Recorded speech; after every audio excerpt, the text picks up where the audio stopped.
দাঁড়ায় পিছনে ফিরে দাঁড়ায় আছে কেন? একটা মেয়ের আপনাদের এত ভয় লাগতেছে, এত লজ্জা লাগতেছে আপনাদের? এরা ভাই, এরা মূর্খ, ইংলিশ বুঝে না, বাংলা কও,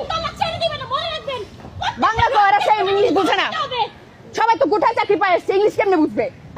আপনারা যেভাবে প্রিপারেশন নিতেছিলেন মনে হয় ভাবছেন যে ছাত্রলীগ মাইর খাইতেছে, তাই ড্রেস আপ করে তাড়াতাড়ি প্রিপারেশন নিছেন। যখন দেখছেন যে আসলে না ছাত্রলীগ পিটাইতেছে, তখন ঠিক আছে, মনে মনে একটু শান্তি পাইছেন। যাক, যোগ্যতা আছে ছাত্রলীগ হওয়ার। ওরা লিগ বুঝে, ওরা বুঝে, ওরা দম বুঝে, বুঝে ওরা দম, ওরা অন্যায় বিরুদ্ধে প্রতিবাদ কি বুঝে, ওরা অন্যায় বিরুদ্ধে প্রতিবাদ কি এটা বুঝে। দেখেন যে আমার ভাই বোনেরা রক্তে কিচ্ছু করতে পারে না। আপনারা এখানে দাঁড়িয়ে নিছেন, আর লজ্জা লাগতেছে এনাদের। আপনারা এখানে দাঁড়িয়ে নিছেন, আল্লাহ ছাত্রলীগের লোক ওনারা কি করবে?